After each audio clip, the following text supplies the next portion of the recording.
पुणे, एक शहर जो कभी रिटायरमेंट के लिए जाना जाता था, आज उसी शहर के रियल एस्टेट में दुनिया के सबसे कंट्रोवर्शियल बिजनेसमैन की एंट्री हो रही है, डोनाल्ड ट्रंप की। Emerging markets, I don't consider this an emerging market. I consider this an amazing market. और उसके पहले क्वाइटली दुनिया का सबसे बड़ा इन्वेस्टमेंट फर्म ब्लैकस्टोन वहां अपना बेस बना चुका है। क्या पुणे अगला ग्लोबल रियल एस्टेट हब बन रहा है? और अगर हाँ, तो आप कहाँ खड़े हैं इस बदलाव में?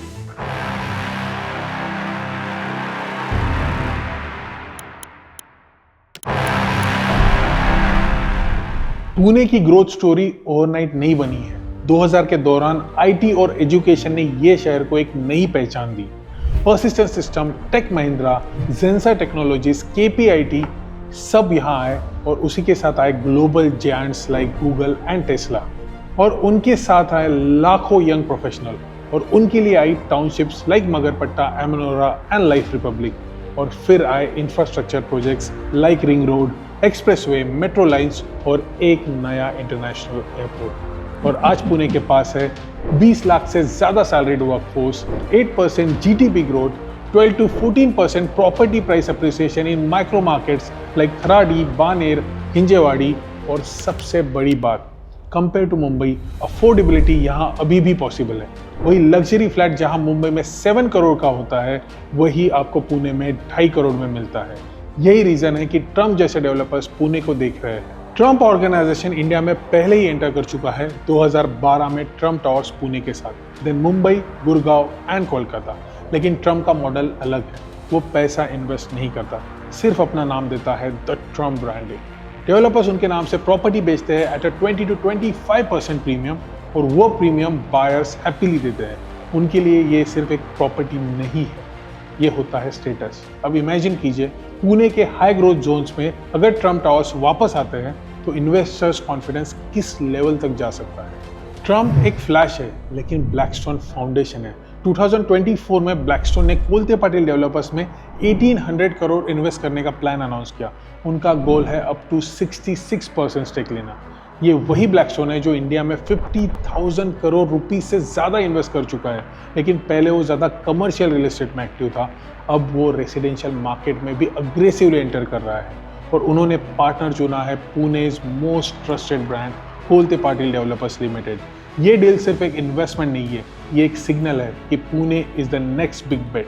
जब कोई बिल्डिंग हिलती है तो आवाज़ होती है, लेकिन जब मार्केट हिलता है तो सिर्फ डेटा बोलता है। यूएस ने कुछ महीने पहले इंपोर्टेड मटेरियल्स पे रेसिप्रोकल टैरिफ्स लगा दिए, और उसका इम्पैक्ट इंडियन रियल एस्टेट पे डायरेक्टली पड़ा।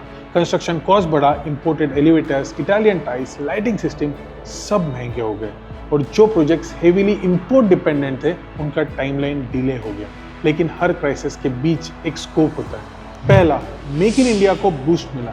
जब इंपोर्टेड मार्बल महंगा हुआ तो डेवलपर्स ने मकराना मार्बल चूज किया, ड्यूरेबल, लोकल एंड ब्यूटीफुल। दूसरा, लोकल मैन्युफैक्चरर्स को अपॉर्चुनिटी मिली। पुणे और नासिक के छोटे फैब्रिकेशन यूनिट्स आज बिल्डर्स के डायरेक्ट सप्लायर्स बन गए हैं। तीसरा, डिपेंडेंसी हट रही है। Developers Chinese smart locks and sensors के बजाय Indian internet of things startups के प्रोडक्ट्स को टेस्ट कर रहे हैं। ये एक साइलेंट रीसेट है, और ये रीसेट मार्केट को ज्यादा सेल्फ रिलायंट बना रहा है। Trump, Blackstone and reciprocal tariffs, 3 अलग फोर्सेस लेकिन एक ही डायरेक्शन, इंडियन रियल एस्टेट का ग्लोबलाइजेशन, और पुणे उसके सेंटर में है। रियल डेटा देखिए, Pune's luxury housing demand grew 45% year on year. NRI investment is up by 38%.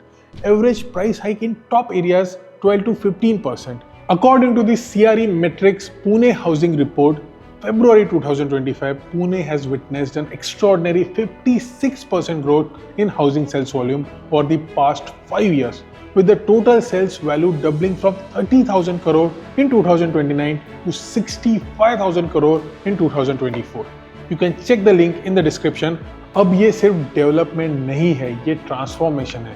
Pune is no longer just a tier 2 city, Pune is now an investment hotspot. तो जब आप अगले हफ्ते पुणे विजिट करें और कोई नई बिल्डिंग देखें तो सिर्फ कंक्रीट मत देखिए, देखिए उस अपॉर्चुनिटी को जो इन्वेस्टर जैसे ट्रम्प और ब्लैकस्टोन पहले देख चुके हैं।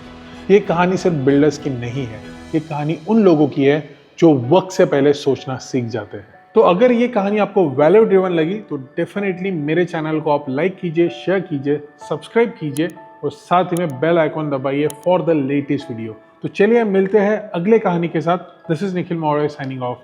बाय।